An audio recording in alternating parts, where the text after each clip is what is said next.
I'm Chris Ferzoco. And I'm Joe Ferzoco. Chris, today we want to do a little DIY stuff here. We're going to take a look at 7 things you need to get out of your garage and out of your basement right now. But before we get to that, let's go hit the town right now.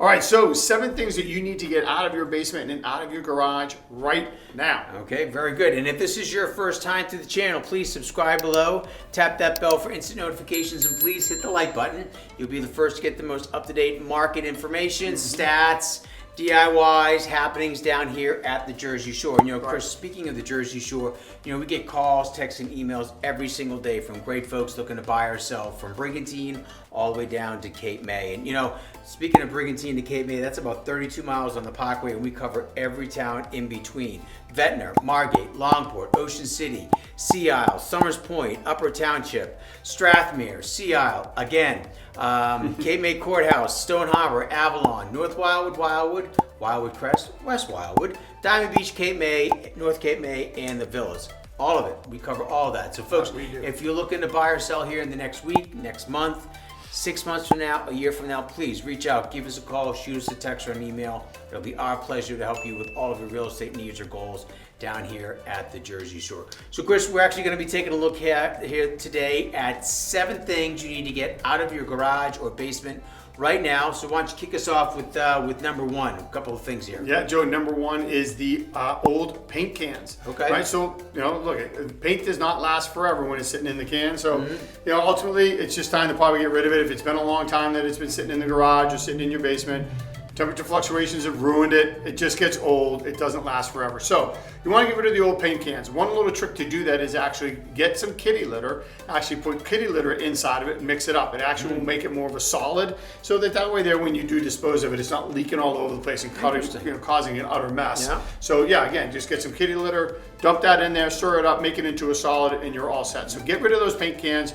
Right now, they're unnecessary, taking up space, and you just don't really need them. Okay, fantastic. Yep. All right, so Chris, I'm going to take a look at an item here, and it's actually going to be the sports equipment that you never use anymore. Now, whether it's you and I, your kids, or anything like that, like the lacrosse stick that your son hasn't used or his daughter hasn't used in like 5 years, or like the basketball that hasn't made it out onto the driveway in about a decade. Yeah, time to probably get rid of that. Or if they're actually in good working condition and they still function, would it be great to just like maybe consider yourself, to donate that to like a local rec center or something like that, or even maybe a neighbor or a family member that maybe has a, as a kid that age, where your sons or daughters stopped using it, you could always donate it or give it to one of your neighbors. Yeah, sure, makes sense. Absolutely. Yep. I have a lot of that myself, so that's a really good idea. Actually, all right, so next on my list is actually baby gear.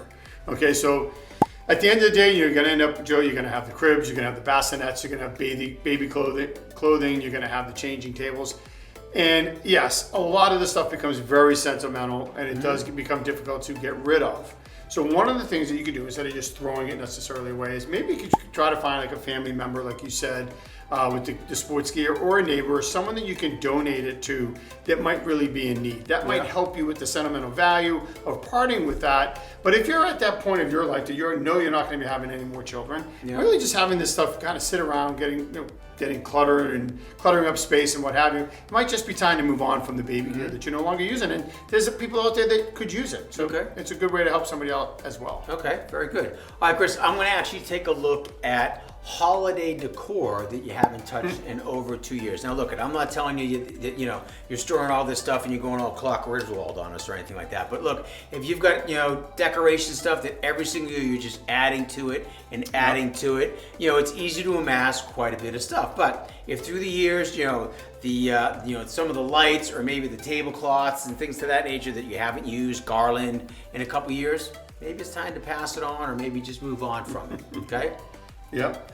Well, Joe, the next one on my list is the ancient electronics, right? Okay. So let's face it, you saved that VHS player from 1998 with all the right intentions that you are going to go back and you're going to actually watch those videotapes, or you might even have the VHS beta player. Right? We know some people that had that for a long time. Absolutely. And you have every intention that you're going to go back and watch these videotapes, and let's face it, you just never do. Nope. And yes, Jeff, We know there are people that are out there that can take these tapes and they can make them more modern for you. However, the best thing that you could do there is, look, you can actually get rid of these systems here.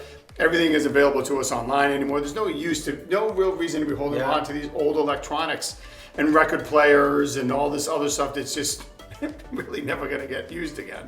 And let's face it. Although records are coming back. You know, so vinyl's back. That's right. All right, there you go. Scratch that one off the list.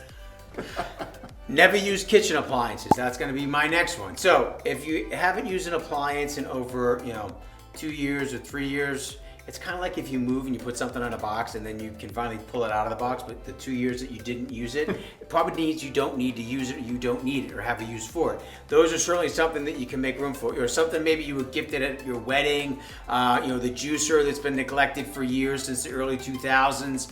If you're still, if it's, again, like some of these other stuff, if these types of things though are in working condition, the waffle maker, things like that, but if they work, don't just toss them out. They certainly can be. There is always someone out there in need. Look out to one of your charities or something like that, and see if in fact you can donate them if they are in working condition as well. So never used or not so used often kitchen appliances anymore. That's smart. Yep. All right. So last on the list today that we have is number 7, Joe. Is I have unfinished projects. Right, and these are the best ones, I tell you. So you have that chair, you have that table set that you're like, I'm going to sand this down, and I'm going to stain it, and I'm going to do this and that. Yeah, and you get and then you're finished, right? Yeah. So it never happens, but you have all this stuff now stored in your garage or stored in your basement, and it's just taking up space, and it's just, quite frankly, just beginning to get in the way. So look, it's a great opportunity. Any of those unfinished projects that you have, might be time to just get rid of them, donate them if it's still in good shape that you just never really got around to finishing the project. But it's an opportunity to kind of move some of these things out of the home, Joe, free up the space, give the home some air, and just kind of move on from those things that you're not actually ever going to complete. Yes. Right? So, folks, that's our video today for these 7 things to get rid of out of your basement or your garage right now. Joe, anything you want to wrap us up with? I would just say, Chris, obviously, we have a ton of videos out here, on YouTube. If you're looking for, a market analysis on your property, you can reach out to us. We do offer market statistics every single month and quarter on where the values are in a specific town you might be looking for. Chris and I are also, if you're looking to buy, we do offer a tremendous amount of videos for certain types of properties you can get in certain price points in certain towns. So please go ahead and check those out on any of our channels at any time. So really, that's Chris, I'm Joe, and until next time, we'll see you at the beach.